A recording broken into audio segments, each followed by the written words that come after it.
Thank you, and hello everyone. I'm speaking with you from the traditional territory of the Musqueam, Tsleil-Waututh, and Squamish peoples. I'm also joined today by Katrina Conroy, Ministry of Forests, Lands, Natural Resource Operations and Rural Development, her Deputy Minister Rick Manwaring, and Peter Brack, Emergency Management BC's Executive Director of Regional Operations.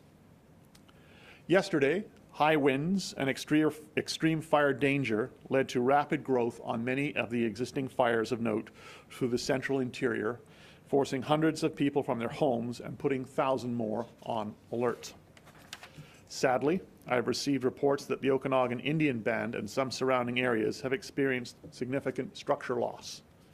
It's too early at this time to provide the exact number of homes and other structures impacted, but our thoughts are with the community and the people facing wildfires, and I want to assure you that the province will continue to be here to support those in need.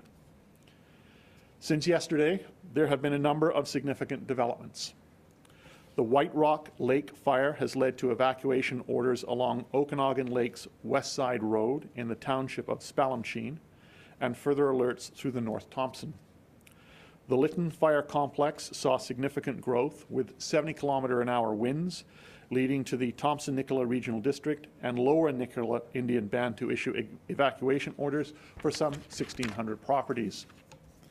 And the City of Merritt is going on a evacuation alert, and that's about 7,000 people.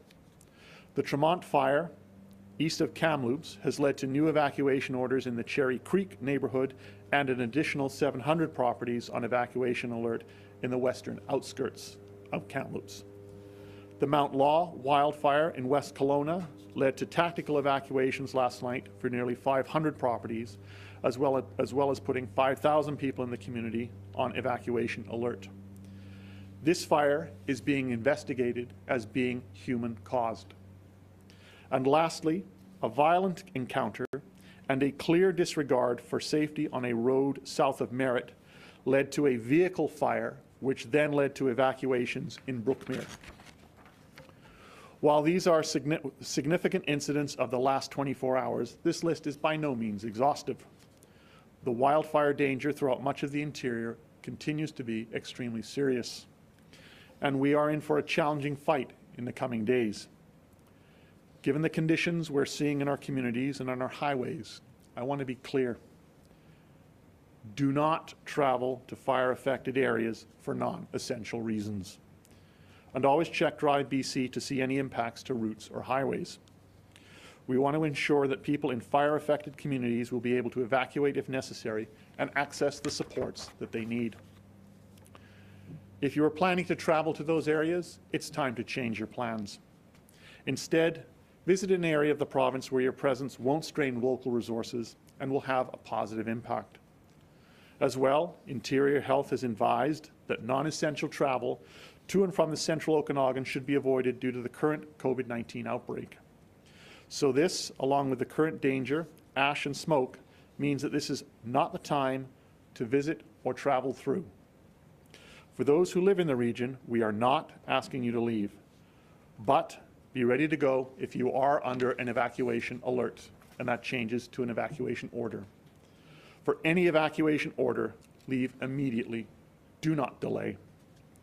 Emergency Management BC is working closely with local governments, First Nations, the Hotel Association, and other partners to ensure that people who must evacuate have a safe place to go. The fire activity we've seen this summer, the fire conditions, they've been extreme.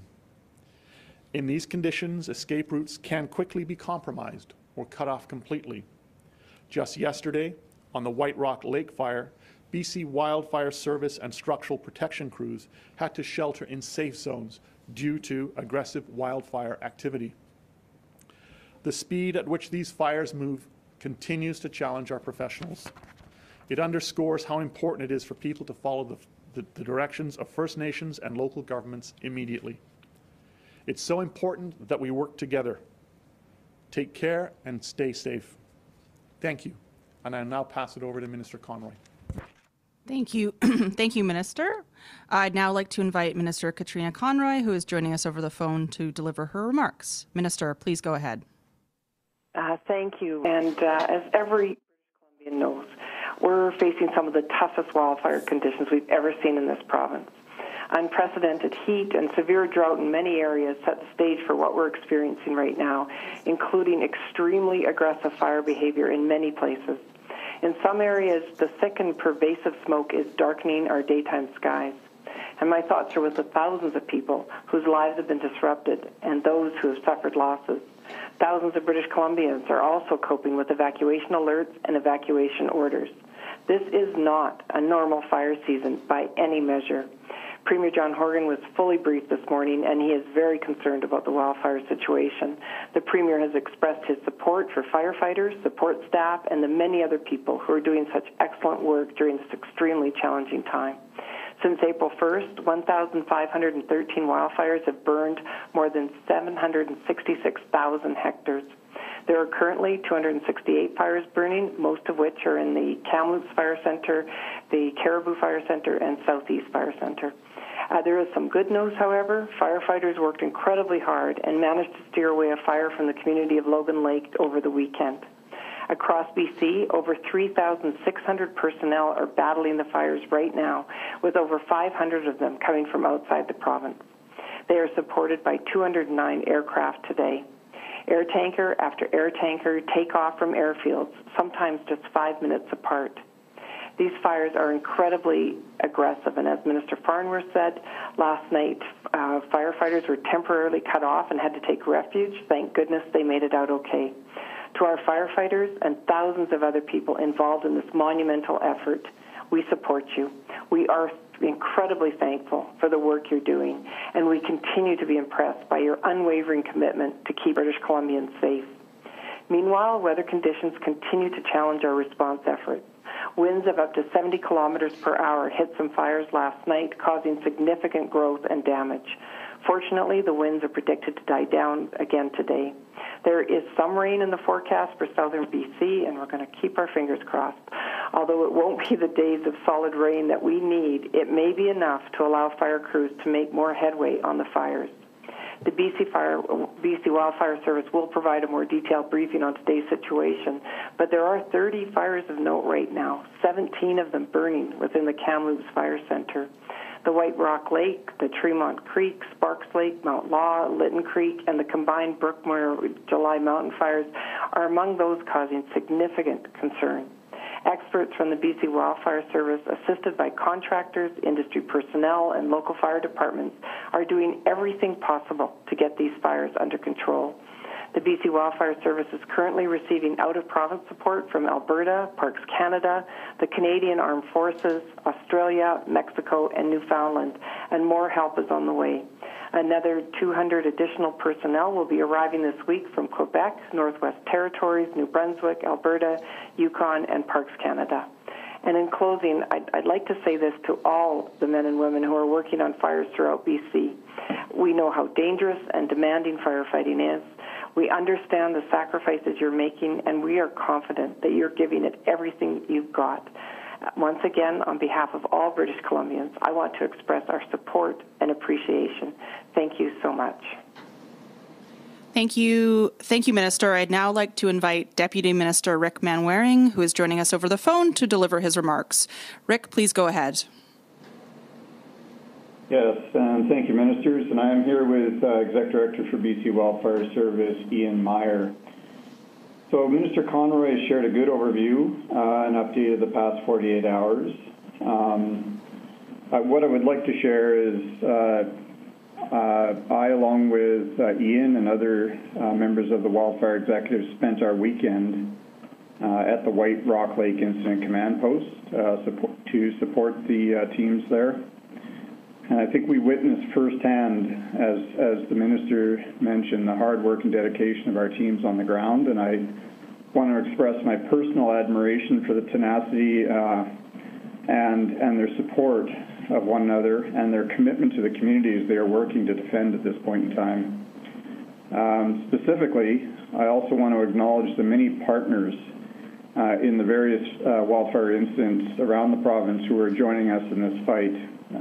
Certainly, as Ian and I spent time in the camp over the weekend, I was struck by the sheer number of people that have stepped up alongside the BC Wildfire Service to help. The Minister mentioned the out-of-province support that we have had, and we've talked about it many times, but at this point, I would like to thank the countless other people who are helping us in this firefight in the province. I want to thank the structural firefighters who are here from fire departments across the province. There are many in these incidents helping us, and their support is fundamental to us in these wildfires. I want to thank our partners from the First Nations Emergency Services Society, a real key partner for us, and the many nations who are joining us on the front lines fighting the wildfires, and we see them in the camps everywhere Ian and I go. I also want to thank the hundreds of forest industry personnel, experienced firefighters and industry personnel who are lending their services and their equipment to support the firefight across BC. And as well, the many ranchers, BC cattlemen, and the support staff and liaisons who are out there making everything happen for us and fighting fires all across the province and helping BC Wildfire Service. And lastly, I want to thank the public. On Friday, we shared a warning of what the weekend might hold. As the ministers mentioned, we've seen a significant wind event in these very dry conditions and accelerating wildfire growth in many parts of the province. And we really appreciate, and it is really helpful to our efforts when we see the public heeding the warnings and preparing to evacuate on a moment's notice. So thank you for listening. Thank you to the public for making a plan and getting yourselves and your family to safety. I just want to finish by ensuring everyone that we and our emergency management partners are working as hard as we can to bring everyone home who's been evacuated from their communities. So thank you. Great. Thank you, Deputy Minister. Reminder to reporters on the line, please press *1 to enter the queue. You will be limited to one question and one follow-up.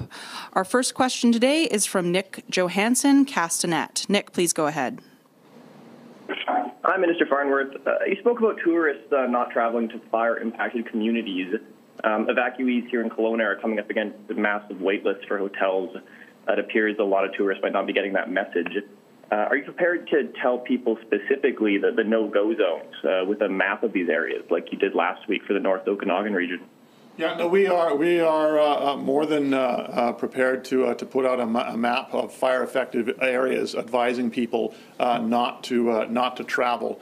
That's why we're one of the reasons why we're doing this announcement today, this press conference today, is to remind people that now is not the time to be traveling to the interior for non-essential travel. Nick, did you have a follow-up question?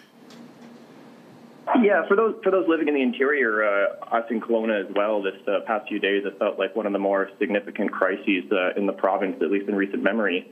It seems like there's a very notable absence on this call right now. Do you feel this is a good week for Premier Horgan to be on holiday? The Premier has been away on holiday with his family. He is briefed every single day on what's taking place. The ministers responsible, myself in terms of emergency services, and the Minister of Forests, who's responsible for the fire service, have been here every single day. We have held a number of press conferences and press availabilities over the last number of weeks. And so we make sure the Premier is apprised of everything, and he's doing exactly what he's supposed to be doing. Thank you. Our next question comes from Marcella Bernardo, News 1130. Marcella, please go ahead. Hi, Minister. I'm not sure who can answer this question. It might be Deputy Minister Manwaring, but we understand that an ongoing request or another request from the TNRD for more military support from Ottawa has not been approved yet. And we're hearing from the Mayor of Clearwater, and I suspect other mayors in the TNRD, that they fear that this federal election that was called yesterday is going to become a distraction. So can you tell us whether or not more military support is on its way, and if you also feel that the federal election may be a distraction? So the federal election is not a distraction in the sense that the Minister of Public Safety has statutory responsibilities that they carry out regardless of whether there is an election, in the same way that myself as Solicitor General had statutory responsibilities that I would also have to carry out during an election. I can tell you that we have military support on the ground, and they have been here now for several weeks, and there will be additional support as is required. I spoke to Minister Blair, and they will be spelling out the troops that are already here. Job, and I think the relationship between BC Wildfire Service and the Canadian Forces has been absolutely incredible this fire season. So they are already on the ground working, and they will continue to be doing that, election or no election. Marcella, did you have a follow-up question? I do, and it's regarding the Premier being on vacation right now. What kind of message does that send to the people who have lost loved ones in Lytton, to the people who've lost homes in Monty Lake, homes in Lytton, property in other parts of the province that have been touched by flames? What kind of message does it give to the people who have suffered and continue to suffer because of these fires that our Premier is not here in solidarity with them? Our Premier has been in complete solidarity with all the people of British Columbia, whether they have been affected by wildfires or whether they are fighting the wildfires on the ground every single day. He is briefed every day. I speak to him on a regular basis.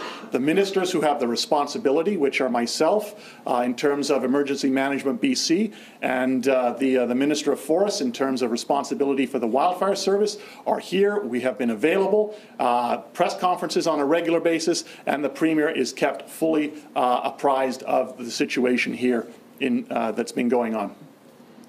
Okay, our next question comes from Shrushti Gangdev of Burnaby Beacon. Shrushti, please go ahead. Hi, thank you for taking my question. I'm wondering what your government is doing to assist in evacuation efforts for people who maybe don't have their own vehicles or any way to get out of the affected areas by themselves. One of the things that takes place when an evacuation alert is given is that you are able to indicate that you are part of you have a vulnerability, for example, not having the ability to drive or not having the ability to evacuate, and so services are made available to be able to get you out. Shrushti, did you have a follow-up question? Yeah, I do. Can you please clarify what those services are, whether they're doing things like going door to door in fire-impacted areas, and also how people who don't have homes are being looked after? So obviously, Rcmp go door to door, search and rescue, for example, go door to door. Community officials go door to door in communities that have been given an evacuation alert that then going to an evacuation order. So that is in place and is in place in communities right across the province. In terms of accommodation for people who don't have housing, the first choice obviously is for people to stay with family and friends, and then at the same time people register, and when they register they're able to indicate the kind of needs they need. So for example, if they have a special need, the size of their family, and then appropriate accommodation is found for them. Those in vulnerable populations, for example, we put very quickly as we can into a commercial accommodation. So there's a wide range of accommodations that are made available for people who need it. Our next question comes from Ahmad Agahi, Global. Ahmad, go ahead, please. Yes, hi, thank you so much. A couple things for me. I was wanting to talk to you about a concern that I heard this season in some smaller communities, for example, in Pritchard, when an evacuation order was put in place there, and some of the community members were concerned about lack of RCMP resource to sort of provide surveillance for the evacuated areas of the province. Just wanted to ask if there's any RCMP staffing issues for that. We have had tremendous cooperation and support from the RCMP from right across British Columbia. Early on in this fire season, we put in place what's called a Section 9 I think it's 9.1 on the agreement that allows for the redeployment of RCMP from other communities within the province to assist. And at the same time, we also did that with the Section 9.2, which allows for the redeployment of RCMP officers from outside of British Columbia to assist where required. And the RCMP have been doing that, and we have had excellent cooperation from them. Ahmad, did you have a follow-up question? Yes, thanks. One more for me. Another concern heard from area loggers, ranchers in small communities, for example, Shabana. The concern there being that BC Wildfire Service and the ministry may not be using them as a source of information, as a source of local insight, as much as they would like to be collaborating. That is something they were hoping can be resolved either for the rest of this fire season or fire seasons in the future. Is that being looked at, bringing more local people into the planning, strategic planning, for example, with areas to conduct controlled burns and things like that? I'll ask the Ministry of Forests, Katrina Conroy, to address that along with Deputy Minister Rick Manwaring. So I'll start. Thank you for that question. And yes, we have been working with ranchers and loggers and folks across the province who have been helping out. We have a liaison in the different at the different forest centers who are working with the ranchers right across the province. We've met with the Cattlemen's Association as soon as the fire season started and started that work with them. And I'm going to let Deputy Minister Manwaring talk about the actual specifics of what has been happening out on the fires. Yes, well, thank you for the question. As the Minister mentioned, we do both pre-season and during season partnerships, not just with the ranching sector, but also with rural residents as well. And, good examples even recently as fires begin to spread. We identify people who've got some skills and equipment out there who can help us with the fires. We have a very rapid equipment sign-up process and pulling these people under our incident command models so that we're coordinated and everyone can be participating in the firefight in a safe and coordinated way. And as the Minister said, I will point out, and as I did in my opening comments, the ranching sector, the BC cattlemen have been fundamental for us in this season, as they haven't been in previous seasons, helping us, in particular where we have out-of-province resources, working on the land base, helping understand what the lay of the land is, how the land base might respond to wildfire, to prescribed or planned ignitions. So it's very active exercise with us, and it's not perfect. We can always be better at it, but it is a priority for us, and they are a key partner in our wildfire fighting process here in BC. Thank you. Our next question comes from Colton Davies, Radio NL. Colton, please go ahead. Thanks for doing this. Just for Minister Farnworth, you were speaking in your opening statements about the Brook Creek fire that started east of the Coquihalla, south of Merritt, in Brookmere on the weekend, and I think you phrased it as a clear disregard for public safety. And I was just wondering if you could talk more about the specifics on that, on how that fire started. We've heard that from locals and witnesses. They say it was a domestic dispute, apparently. It might have involved alcohol, and that a vehicle caught fire from a lit barbecue before it took off into the bush. So can you confirm any details and speak more at all to that? What I can tell you is that it is under investigation. The RCMP are investigating it. It is being taken very seriously. And I can tell you that the same details that you are aware of are the same ones that I am aware of. Colton, do you have a follow-up question?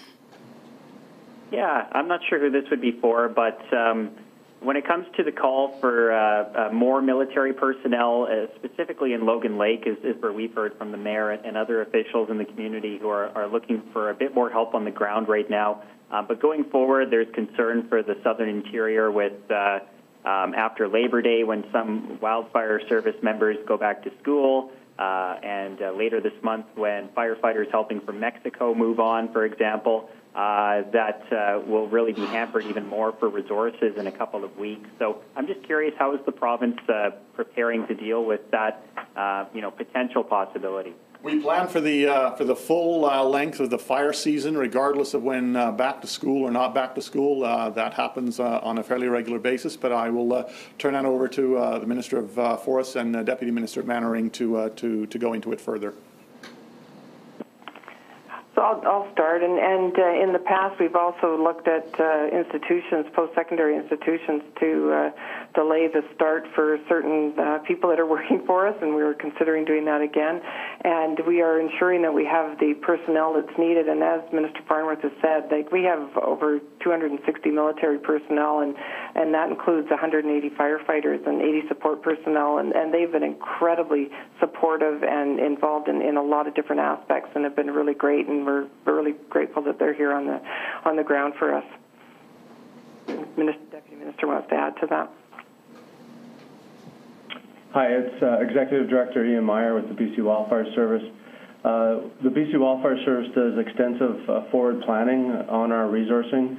We are already looking at the back-to-school challenges, and we are in contact with our military partners daily. They have liaisons embedded into our organization. So the lines of communication are open, and we are planning for these resource needs into October or into the fall for sure right now. Thank you. Our next question comes from Alana Kelly of Glacier Media. Alana, please go ahead. Yeah, it kind of just got answered there, but I guess what my main question is, what is being done to support these communities like Clearwater or Logan Lake, who are saying right now they are exhausted and want more resources? The fire service is doing an absolutely incredible job in terms of supporting these communities. They have stopped the fire at Logan Lake, but I'll let the Minister of Forests tell you exactly in terms of the resources that are being put into action in those communities.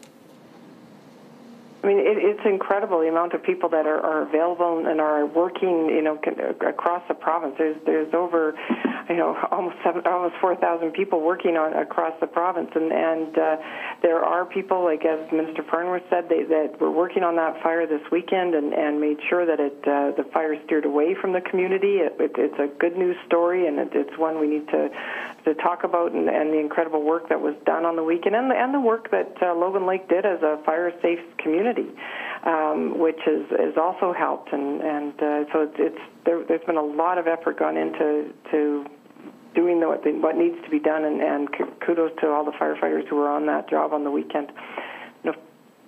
Either Deputy Minister or Ian want to add to that? Yeah, it's Rick Manwaring. In addition to what the ministers have outlined, I'll provide assurance.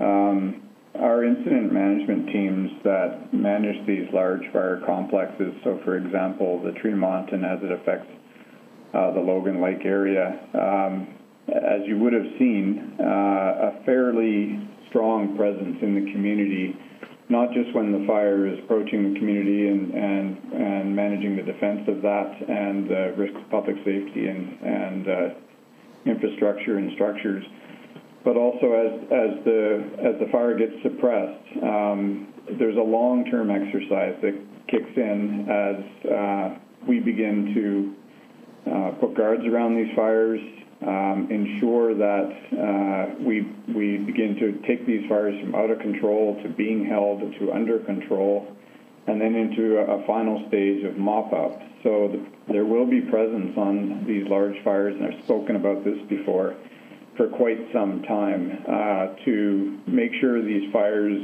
don't continue to pose a risk, where we can begin to get them under control and to mop them up and eventually call them out. But because of the size of them, it is a long-term effort and a long-term exercise for us. So we are always working with the local governments on this, and in this case, we are aware of the request for assistance, and our incident management teams are in contact with the local governments. Alana, did you have a follow-up question? No, thank you. Okay, our next question comes from Hina Alam of CP. Hina, go ahead, please. Hi, Hi. I was wondering if for how many structures approximately have been affected by wildfires since the fires began, because right now we just heard about up to 60 structures in the Okanagan area. So since the wildfire season began, how many structures have been damaged approximately across the province? I'll direct that question to Minister Conroy and Deputy Minister Manwaring. I'll let Deputy Minister Manwaring take the total. I've got some from different areas, but he's probably got the total. Yeah, well, we're not in a position to describe to you the total number of structures. The responsibility for announcing that, and as you might appreciate, it is sensitive information and it changes on a daily basis based on the wildfires around the province. And that responsibility for announcing that information and sharing that information lies with the local governments. We assist in each of these fire incidents with our equipment, our helicopters, our fire staff in doing reconnaissance and helping local governments understand what the impact might be, what the risk to structures might be. But the authority and responsibility for that lies with the specific local governments. I think we could do a retrospective look if we communicated with each of them and added it up, but we haven't been tracking it on a provincial basis at this point.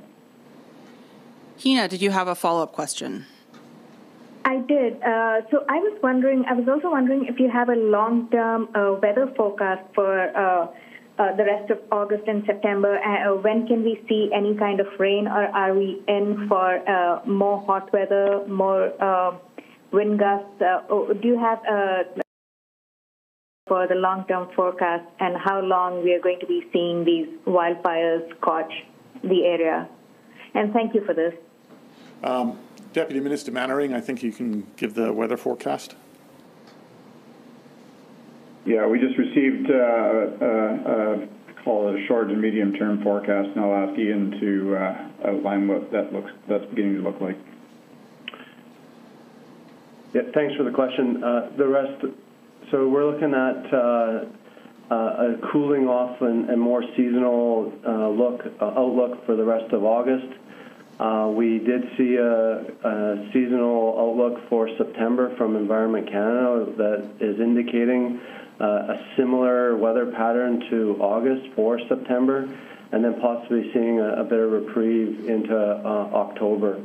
So right now, the rest of August is looking a little bit cooler than what we've seen in the past, get into more of a seasonal temperatures, and a bit of a mixed bag of moisture coming through. Not a lot of moisture at all, though, for the rest of August and into September. All right, we have time for one more question, which comes from Benit Brake of CBC. Benit, please go ahead. Hi, Minister. There are concerns that it could be difficult to move large numbers of evacuees out of the interior if places like Merritt were to be evacuated while the Coquihalla is closed. The Mayor of Merritt says people in our community have no idea where they would go as fires move in from 3 different directions. My question is, what is the plan to handle a mass evacuation without the Coquihalla being open? Emergency Management BC has been working on different scenarios that may, in fact, involve aircraft and if necessary, to be able to move people. What I can tell you right now is that yes, the Coquihalla Highway is closed to all but emergency traffic, so ambulances, for example, can get through. Highway number 3 is open. Highway number 1 is also open, and that's very much part of also in terms of the planning and the fighting of the fires by Wildfire BC. Minister Manwaring can tell you about the state of the fighting of the fires on those particular routes. Yeah, just generally to give you an update, we're tracking all of the highway situation on all the highways and egress routes and evacuation routes on a daily basis, and in our partnership with the Ministry of Transportation, who is part of our command team and structure on many of these incidents. The focus tends to be at this stage is to keep highways open as long as possible, as long as they do not pose and the fires do not pose a risk to public safety. So I think what you can expect to see as we make progress on a number of these fires is the routes will open as soon as we can get them open, and that partnership and those recommendations for that come from the BC Wildfire Service. So that's what you'll begin to see going forward, and we're well aware of the importance of supporting evacuation and coordinating that effort with the Ministry of Transportation. Thank you. Benit, did you have a follow-up question? No follow-up. Thank you. All right. That concludes today's event. Thank you very much, everyone. Indeed it does. That concludes today's wildfire briefing. There you see Public Safety Minister Mike Farnworth wrapping up. Thousands of residents in the BC interior are on evacuation alerts or orders. They had good success, fire crews did, over the weekend.